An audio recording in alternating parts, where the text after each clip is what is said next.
Muito boa tarde! Como estão, meus amigos, minhas amigas? Amigos de todos os dias, no Oração Ação, amigos de domingo. Muito bom. No meio de uma humanidade que se junta por tantos motivos esdrúxulos, não é? Estamos nós aqui, nos unindo não pela pureza espiritual, mas pela boa vontade. Almejar essa posição de boa vontade é realmente uma maravilha para nós. É isso que é o nosso horizonte, é isso que é o nosso máximo. Afinal, Jesus proclamou que a paz na terra, esse bem tão precioso, está destinado aos seres de boa vontade. Que nós estejamos entre esses, capazes de estimular a paz na terra, por termos pelo menos boa vontade para realizar a paz em nós. Claro que não alcançamos ainda, é só mexer nos nossos pontos fracos que nós nos autodenunciamos, mas boa vontade para nos pacificar é uma meta legítima para todos nós, não é? Muito bem, esse é o curso O Livro dos Médiuns, de Allan Kardec. Não é um curso para formar Chicos Xavieres, se é que existe um plural de Chico, porque parece que não existe nada similar na Terra, até onde a gente conhece. Não precisamos todos ser psicógrafos, mesmo ter a psicofonia, muito menos a materialização ou mediunidade de cura, essas mediunidades mais famosas, mais ostensivas, mas seguramente todos nós temos alguma dose de intuição, de sexto sentido, algum mecanismo, ainda que embrionário e embotado pela matéria, pela rusticidade do nosso estágio evolutivo, nós temos essa ferramenta que nos traz essas ideias que nós dizemos que vêm do nada e que, é claro, não podem vir do nada. O nada não pode produzir um efeito inteligente. Para todo efeito inteligente é necessário uma causa inteligente. Portanto, todos nós temos um contato com uma causa inteligente que nos dá ótimos conselhos, ótimas intuições ou péssimas. A mediunidade nunca garantiu acesso exclusivo à luz. O que rege a mediunidade, é claro, é a lei de sintonia, é evidente isso, não é?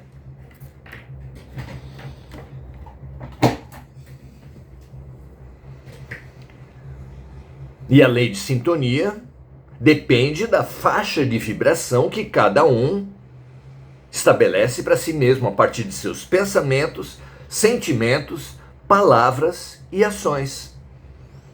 As 4 grandes formas de expressão do ser, da síntese de todas essas formas de expressão,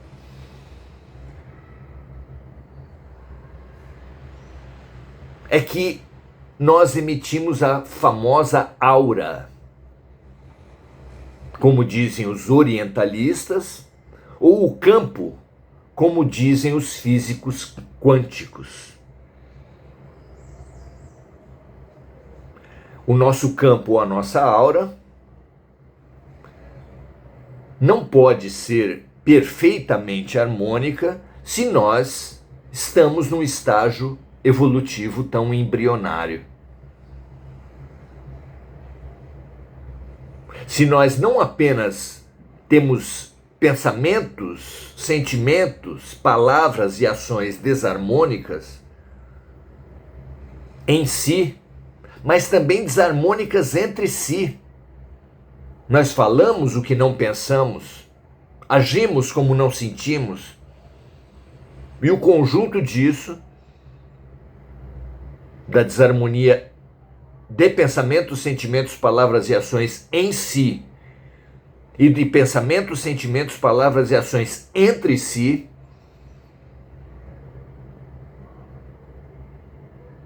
é que se forma essa aura desarmônica, esse campo desarmônico,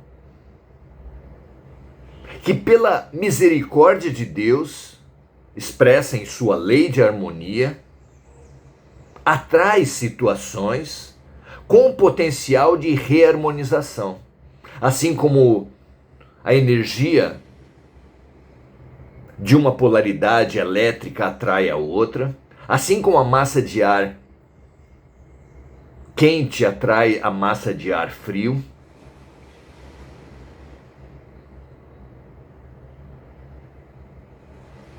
há uma lei de harmonia que faz com que semelhante atraia semelhante, para que nós nos vejamos no outro, já que temos tanta dificuldade de nos vermos em nós.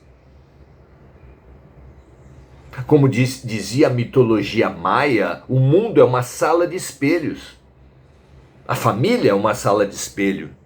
O casamento é uma sala, o trabalho é uma sala de espelhos, o trânsito.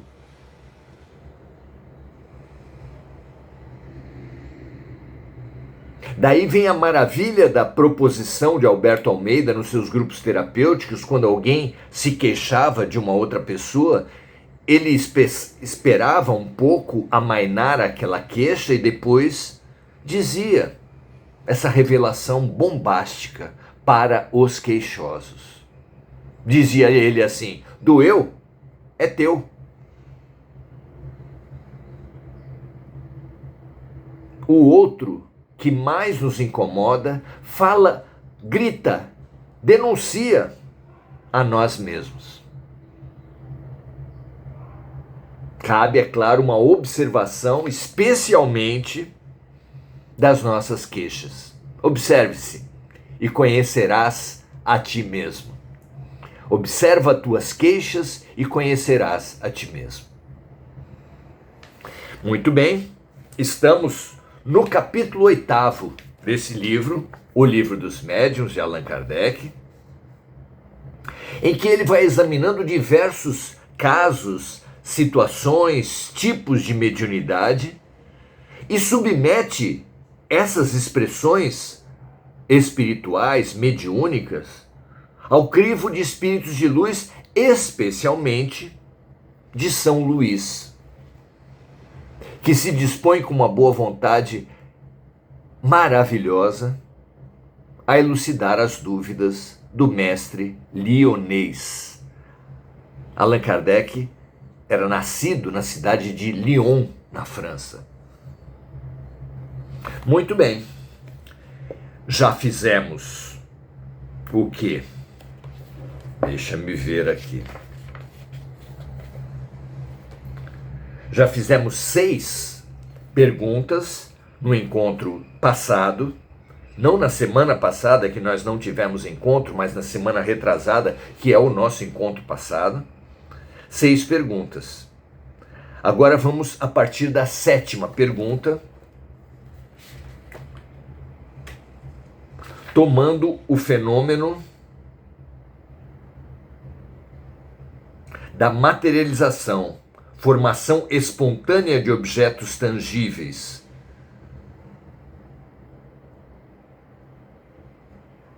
Um desses objetos é a roupagem dos espíritos, o corpo espiritual.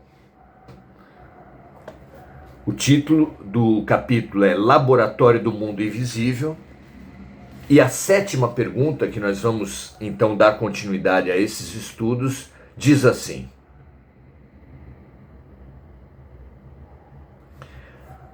Contextualizando ainda um pouco melhor,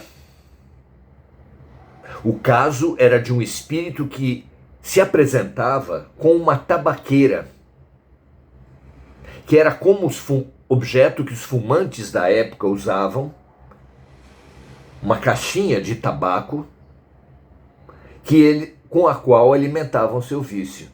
E esse espírito que em vida usava uma tabaqueira, quando se apresentava após a morte, se apresentava com essa mesma tabaqueira. Nesse caso não foi após a morte, mas é um espírito que estava vivo e que se apresentou em outro lugar com esse objeto. E a pergunta de Kardec é: essa tabaqueira foi vista pela senhora como se fosse real? O espírito poderia torná-la tangível para ela? Poderia lhe dar essa tabaqueira? E a resposta de São Luís é: poderia.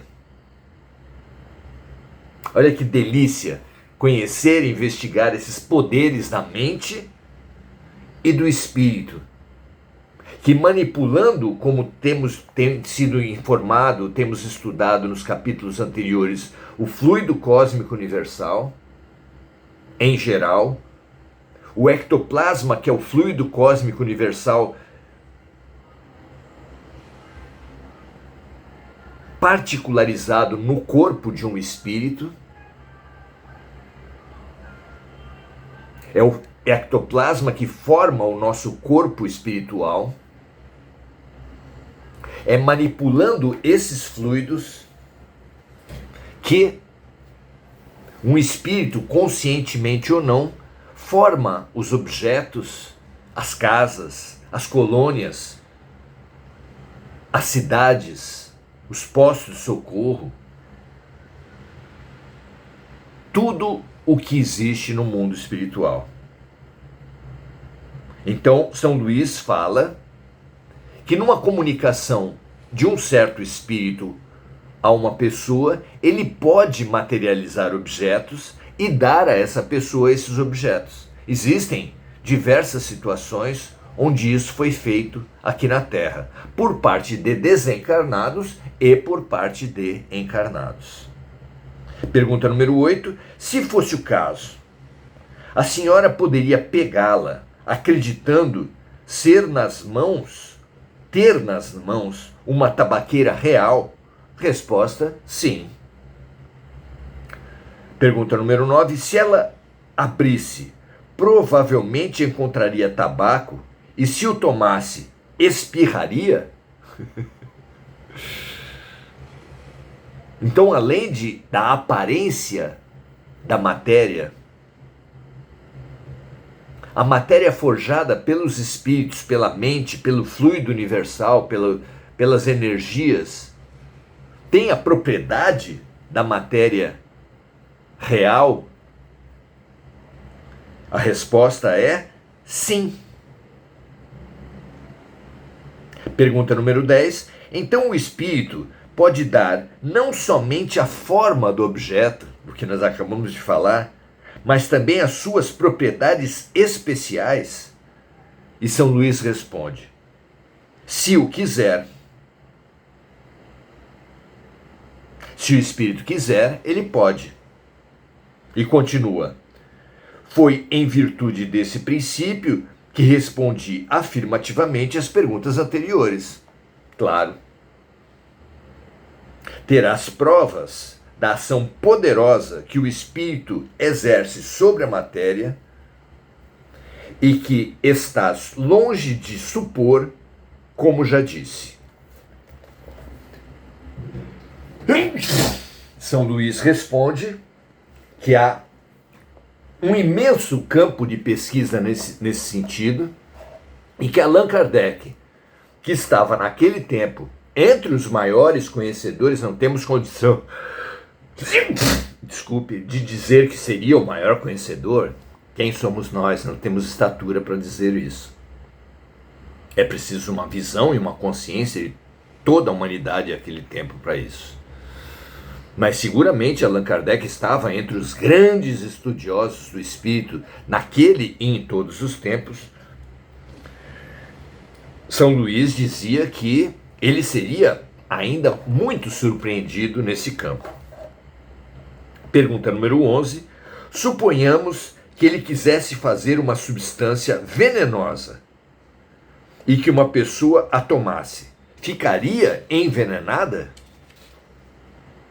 A resposta: o espírito poderia fazê-la, mas não a faria, porque isso não lhe é permitido.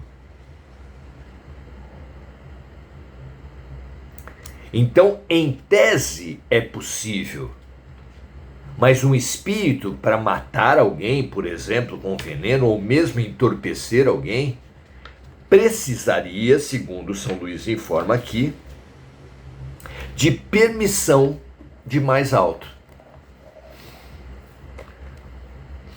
Os espíritos do mal são tantas vezes vendidos para nós pela indústria do terror, sem dúvida a serviço de forças das sombras, que o mal, que o terror, que os monstros, que os demônios não têm limites nos seus poderes. Nós estamos tão acostumados com essa ideia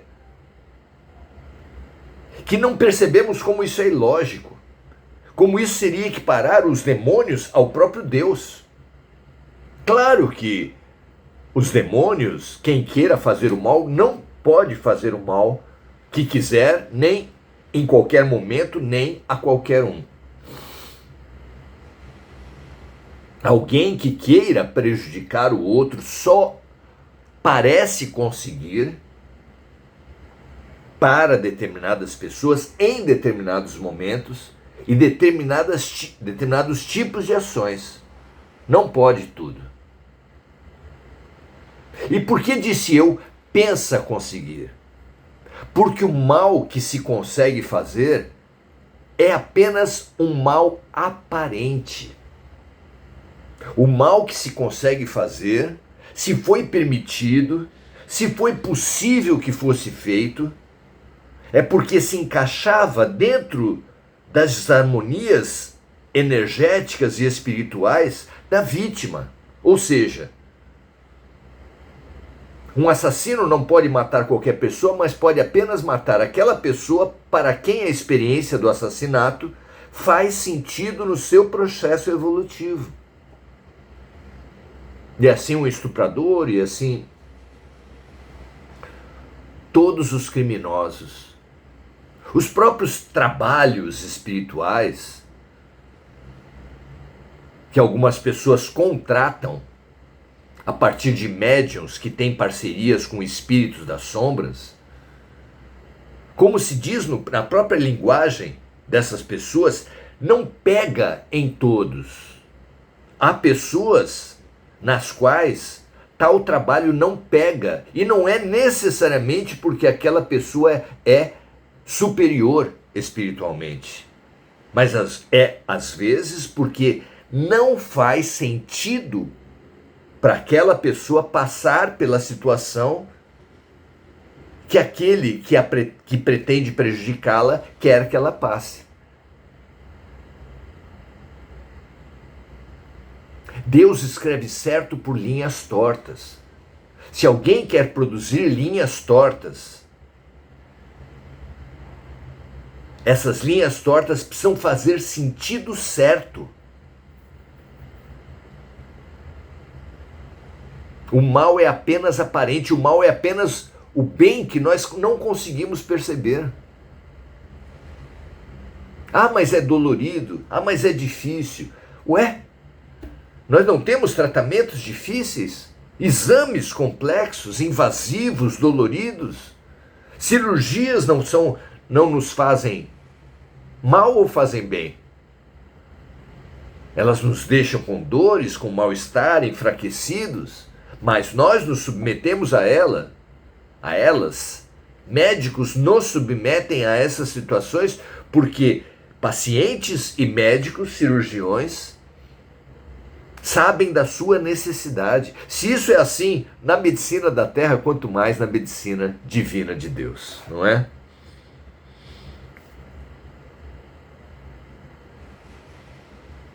Pergunta número 12. Poderia fazer um espírito uma substância salutar, apropriada à cura de uma doença, e isso já aconteceu? A resposta de São Luís: sim, muitas vezes. Olha o que está sendo falado aqui. Muitas vezes, segundo São Luís, disse Allan Kardec, espíritos formularam, a partir de energias da natureza, dos seres humanos, manipuladas com sabedoria, remédios que foram ministrados a pessoas e que os remédios as ajudaram e, quem sabe, as curaram. Pergunta número 13 e última. Poderia então, da mesma maneira, fazer uma substância alimentar? Suponhamos que fizesse uma fruta ou iguaria qualquer. Alguém poderia comê-la e sentir-se saciado? Sim, sim, disse São Luís. Mas não procures tanto para achar o que é tão fácil de compreender. Basta um raio de sol para tornar perceptíveis aos vossos órgãos grosseiros as partículas materiais que enchem o espaço no meio do qual vives. Não sabes que o ar contém vapor d'água? Condensa-os e voltarão ao estado normal. Priva-os de calor e verás que essas moléculas impalpáveis e invisíveis se transformam num corpo sólido e bem sólido. Assim, muitas outras substâncias de que os químicos ainda tirarão maravilhas mais espantosas. Mas acontece que o espírito possui instrumentos mais perfeitos que os vossos. A vontade deles e a permissão de Deus. Tendo eles vontade e tendo a permissão de Deus, os espíritos não apenas podem, mas frequentemente fazem intervenções curativas, amenizadoras de dores, nutricionais e até de defesa mesmo, empurrando, por exemplo, alguém para que não seja atingida por uma bala, por um golpe. Por isso, em O Livro dos Espíritos, os Espíritos revelam a Allan Kardec que Kardec quer saber se os Espíritos intervêm, atuam na vida dos seres encarnados, e a resposta é sim, frequentemente são eles que vos dirigem. Olha que coisa. Não é? Muito interessante essa entrevista e continuaremos os nossos estudos no domingo que vem, possivelmente terminando esse capítulo que fala sobre a atuação dos espíritos na matéria, abarcando diversos fenômenos de materialização que temos certeza são muito maiores do que esses estudados, mas que só esses estudos já expandem nosso horizonte, nossa compreensão de uma maneira fabulosa. Não é? Deixe aí seu comentário. Faça a sua leitura desse capítulo e do livro junto com a gente. O seu aprendizado será muito maior. Esse nosso trabalho aqui, em hipótese nenhuma, pretende esgotar nenhum dos assuntos, apenas iniciar, estimular, complementar, quem sabe, os estudos que vocês já fizeram e farão ainda. Não é um ponto final, mas é um travessão. É o início de uma frase e não o final. Muito bom, muito feliz pela presença de todos. Façamos agora um pensamento. Reunamo-nos como se saísse de nossos corações, porque sai, efetivamente, um fio de luz numa declaração de amor à terra, nos seus reinos mineral, vegetal e animal. Que esse fio de luz de cada um se irmane, se integre, se potencialize e ajude os nossos irmãos minerais, vegetais e animais, na proteção especialmente ao ser humano, e que essa energia que sai de nós também nos preencha uns aos outros, nos harmonize, nos cure e, transbordando, harmonize e cure toda a humanidade, chegando a cada um de acordo com a sua taxa de vibração, mas alcance toda a humanidade.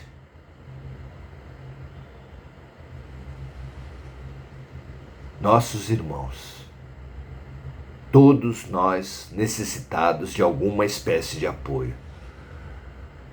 Que essa nossa energia na mão dos servidores de Jesus, dos servidores de Deus, se transforme nesses remédios, nesses alimentos, nessas proteções materiais, nessas intervenções providenciais que cada um precisa em cada momento da sua vida. Vai aqui nosso pleito de gratidão aos nossos espíritos protetores, nossos espíritos familiares, nossos espíritos guardiões, todos aqueles que nos têm servido de protetores, de educadores, de médicos, enfermeiros, auxiliares de qualquer tipo, conselheiros, acolhedores. Muito, muito grato a todos esses que nos têm feito tanto bem, e o nosso pedido de perdão por nem sempre seguirmos os tratamentos, os ensinamentos, os conselhos que nos são dados. Não desistam de nós. Nós prometemos que jamais desistiremos da luz. Paz e bem, um grande abraço, ótima semana a todos e até a próxima.